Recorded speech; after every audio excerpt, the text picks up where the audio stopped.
Hey everybody, welcome to whatever episode this is. I think it's 12 or 13, I don't know. Anyway, continuing the theme of Advent slash countdown to the end of my chemo, I thought I'd add two more virtues since my Advent's a little longer than the Christmas Advent.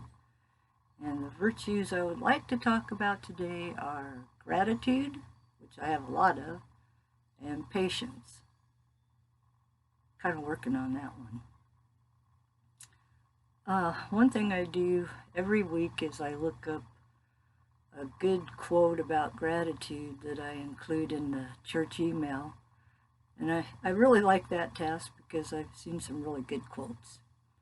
And I'd like to share 3 of those quotes with you. The first one, I can't remember who said it, chemo brain, but it said that gratitude is the mother of all virtues. And I believe that to be true because without gratitude, I don't really think you could have hope as easily.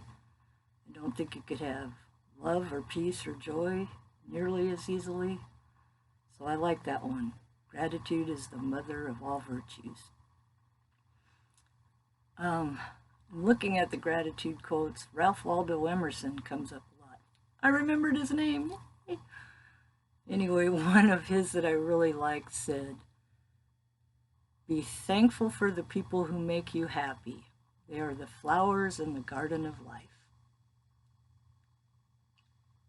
Ralph Waldo Emerson, he's awesome. Another one I saw that I really liked is a Vietnamese proverb that says, "When eating fruit, remember who planted the tree."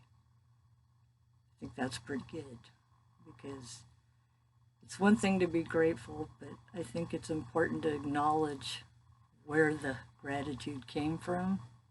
So that's my thoughts on gratitude.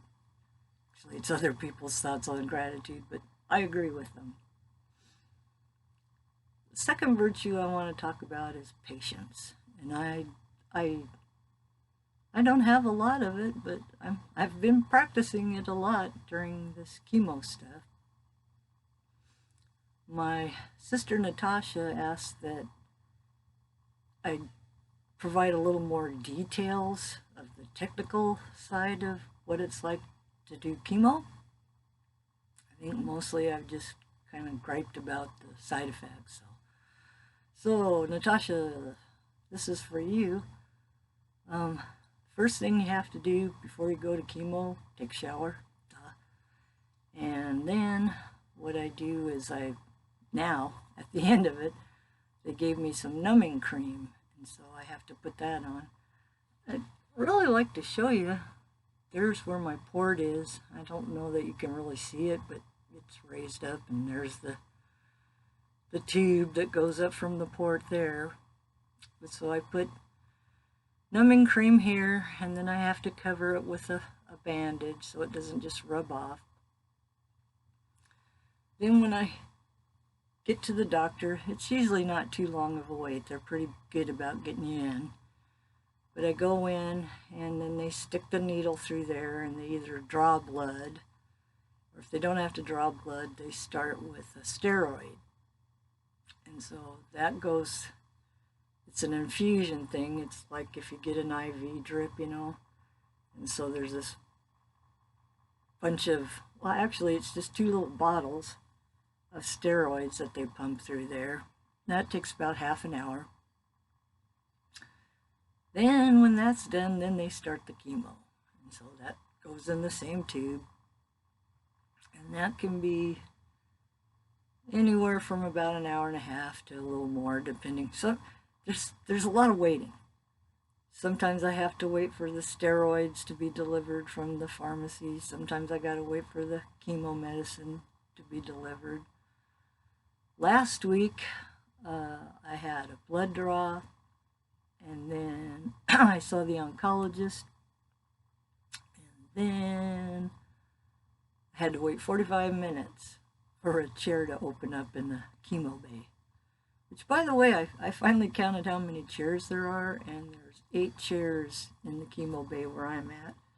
They have a couple of private rooms, but last week they were all full, so yeah, I had to wait for 45 minutes. So, a lot of waiting. And so, I'm practicing patience. I should be pretty patient by the time this is done. So, oh my goodness, I've gone over 5 minutes. Don't like to do that. Anyway, I hope you have a day that has lots of opportunities for you to feel gratitude, and hopefully not too much that tests your patience, because that's hard.